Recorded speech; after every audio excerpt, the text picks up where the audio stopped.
अस्सलाम वालेकुम। बहुत ख़तरनाक किस्म की एक रिपोर्ट हाथ आई है। ये रिपोर्ट अभी दिखाता हूँ मैं आपको, 39 पेजेस की है।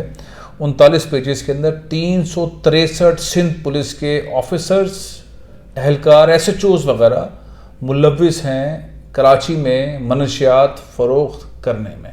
किस किस थाने के हैं, क्या क्या उनके नाम हैं, क्या क्या फ़ोन नंबर हैं, ये तमाम चीज़ें आपके सामने ला रहा हूँ। अफसोस ये हो रहा है कि कुछ दिनों पहले एक पुलिस मोबाइल जिसमें चर्च थी 60 kg के करीब, वो जाम शुरू से चली और कराची आते हुए रेंजर्स ने रोक ली थी। लोगों ने उस पर बहुत शोर मचाया, लेकिन वो रूटीन का मामला था, रेगुलर बेसिस पे हो रही है। और बताया गया कि उसे कहीं ये मंजरनामा ना दे दिया जाए कि शराब के अंदर ऑलिव ऑयल या शहद बरामद किया गया, इसी तरह से इस चर्च को ये ना कहा जाए कि चॉकलेट है। खैर बहरहाल पहले तो ज़बानी कलामी बातें थी, वो केस भी चल रहा है। मुराद अली शाह साहब का शहर है, वहाँ पे उनके करीबी दोस्त MNA, उनके MNA के भाई, खैर बहुत वो डिफरेंट है, पुराना मामला हो गया। याद दिलाने के लिए आपको इशारे दे रहा हूँ। ये जो रिपोर्ट है ये 39 पेजेस की है।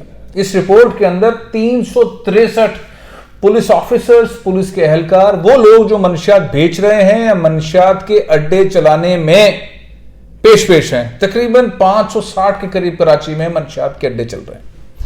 अच्छा, ये जो रिपोर्ट आई तो मैंने बहुत सारे सीनियर क्राइम रिपोर्टर्स से बात की, उसको वेट किया इस रिपोर्ट को, क्योंकि जिस ज़राए ने मुझे दी उसने कहा कि बड़ी ख़तरनाक हद तक कराची की यूनिवर्सिटीज़, सरकारी प्राइवेट यूनिवर्सिटीज़ के अंदर ड्रग्स जा रही है, कॉलेजेस के अंदर ड्रग्स जा रही है। उन ड्रग्स में हेरोइन है, हशीश है, आइस है, क्रिस्टल है, कुछ टैबलेट्स हैं, चर्च है, गर्दा है और टारक, ये पता नहीं क्या चीज़ है, ये भी है। इस रिपोर्ट को भी मैं दिखाता हूँ, आपके सामने आएगी।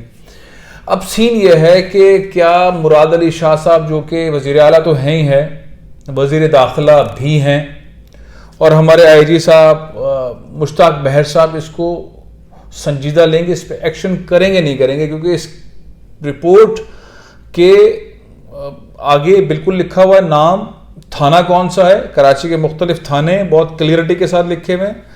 फिर वो थाने वाले क्या बेच रहे हैं, किस तरह से बेचते रहे हैं, कौन कौन मुलविस है, ये सामने है। ये रिपोर्ट मैं आपके सामने ले ही आता हूँ। रिपोर्ट देखें, आपको पहले कॉलम के अंदर सीरियल नंबर है, दूसरे में डिस्ट्रिक्ट है, तीसरे में PS यानी कि पुलिस स्टेशन, चौथे में टाइप कि क्या बेच रहा है या क्या बिकवा रहा है, ऑपरेटर कौन है, जो बेच रहा है वो कौन है, और लोकेशन क्या है जिस लोकेशन के ऊपर ये सब कुछ हो रहा है, और वगैरह वगैरह, और सेल नंबर क्या है, सेल नंबर के साथ ये तमाम चीज़ें कैसे हो रही हैं। और मतलब बहुत ही ख़तरनाक किस्म का मामला है, बहुत डेंजरस मामला है। मोशको थाना, गुलशन मेमार थाना, बोर्ड बेसन, गुलशन मेमार, जैक्सन थाना, गिजरी थाना, दरख्शां थाना, उस थाने के अंदर कौन कौन से police officers, SHOs, ASIs, head constables मौजूद हैं। मीठादर थाना, खारादर थाना, कोई थाना बचा ही नहीं है भाई। डॉक्स थाना, जैक्सन थाना, ये आप देखते जाएंगे। ये 39 पेजेस की रिपोर्ट है, और ये आइस बेचने में, बिकवाने में, क्रिस्टल बेचने में, बिकवाने में, उन इलाकों में बेचने बिकवाने में मुआवन बने हुए हैं।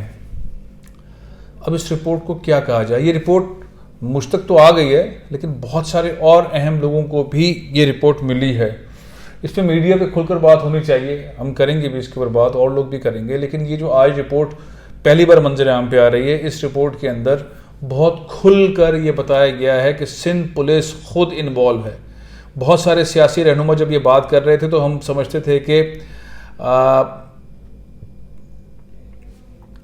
ये सियासत हो रही है, लेकिन अब जबकि फ़ोन नंबर्स के साथ, एड्रेसेस के साथ, थानों के साथ, नाम्स के साथ ये रिपोर्ट आ गई है सामने, तो क्या सिंध में एक्शन नहीं होगा?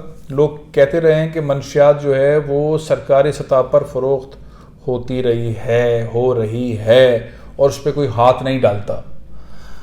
अब डर खौफ ये है कि यूनिवर्सिटीज़, कॉलेजेस खुल रहे हैं, तो जब बंद थी, जाहिर है जो पीते होंगे या जिसको पिलवाते होंगे वो उनके महदूद ज़राए होंगे, लेकिन अब जो नौजवान नस्ल को टारगेट करने के लिए दोबारा से ये सिनेरियो खुल रहा है, आ रहा है। मज़ारात के बाहर मुख्तलिफ पार्क्स के बाहर ये फ़रोख्त होती है। लेकिन मुझे सबसे ज़्यादा खौफ और ख़तरा इस बात का है कि यूनिवर्सिटीज़ के अंदर, कॉलेजेस के अंदर ये दोबारा से नेटवर्क बनेगा और वहाँ तक पहुँचाएंगे, बच्चों को टारगेट करेंगे। तो मुराद अली शाह साहब, बिलावल भुट्टो ज़रदारी साहब, मुश्ताक महर साहब, ये बड़ी ख़तरनाक किस्म की चीज़ है। इस रिपोर्ट के ऊपर अपना नुक्ता नज़र दें, एक्शन करें, अपने पुलिस के ख़िलाफ़ एक्शन करें। बलूचिस्तान साइड से ड्रग आ रही है, अंदरूनी सिंध से ड्रग आ रही है, सिंध में ड्रग चल रही है, इसके ख़िलाफ़ बहुत ठीक ठाक किस्म की एक्शन की ज़रूरत है। ये कोई मामूली बात नहीं है कि हेरोइन बिक रही है, खुलेआम बिक रही है और पुलिस वाले का नाम भी मालूम है और SHOs भी इन्वॉल्व हैं और पूरा सिस्टम इन्वॉल्व है और ऊपर तक पैसा जा रहा है। एक रिपोर्ट मुझे याद आ गई, 2012 और 13 की रिपोर्ट, किसी दिन उस पर भी मैं दोबारा से रिव्यू रिपोर्ट बनाऊंगा। 2012-13 की जब मैं जियो में था तो कराची का काला बजट, उसके अंदर तहकीकात के अंदर चीज़ सामने आई थी कि per day police 22 crore rupees Karachi से बनाती है। अब मेरा ख्याल ये फिगर ज़्यादा हो गया होगा और अगर ये फिगर ज़्यादा हो गया है तो इसको कैसे कंट्रोल किया जाएगा। ये फिगर्स उस ज़माने में 83 crore rupees per day Karachi से लूटे जाते थे, जिसमें कब्ज़ा माफिया के, जुओं के अड्डों के, पथारेदारों के, पानी माफिया के, पार्किंग के, चोरी के, स्ट्रीट क्राइम के, शॉर्ट नैप किडनैपिंग के, हॉस्पिटल्स के अंदर जो चोरियाँ होती थी, दवाओं की चोरियाँ, पब्लिक ट्रांसपोर्ट के, भत्ताखोरी के और इवन ट्रांसपोर्ट की मूवमेंट के, ये सारा पैसा था। और उस वक्त कराची के पुलिस चीफ शाहिद हयात साहब ने इसको एडमिट किया था कि ऐसा है, ये बात सही कही जा रही है। इंतकाल हो गया उनका। अब मामला ये है कि सरकारी सरपरस्ती में अगर पुलिस का काम है ये रोकना और पुलिस ही ये बेच रही है या बिकवा रही है तो क्या किया जाए। खतरनाक सवाल छोड़े जा रहा हूँ। इस पर सियासी जमातों को बोलना चाहिए, इस पर PTI को बोलना चाहिए, इस पर PSP को बोलना चाहिए, इस पर MQM को बोलना चाहिए, इस पर जमात इस्लामी को बोलना चाहिए, इस पर पीपल्स पार्टी को भी बोलना चाहिए कि क्या हो क्या रहा है, पुलिस किस धंधे में लगी हुई है। रिपोर्ट बहुत सॉलिड है, रिपोर्ट को डिनाई नहीं किया जा सकता। लोग, ऑफिसर्स, उनके नाम, उनके नंबर, उनके थाने, सब कुछ हैं और जिन्होंने भी बनाई है वो पाकिस्तान के अहम इदारों के लोग हैं। अब इस रिपोर्ट के बारे में क्या कहा जाए, 560 मंशियात के अड्डे मुनज़्ज़म अंदाज में कराची में चल रहे हैं। उसके अलावा ये थाने हैं, उनके ज़रिए ये फ़रोख्त हो रही है।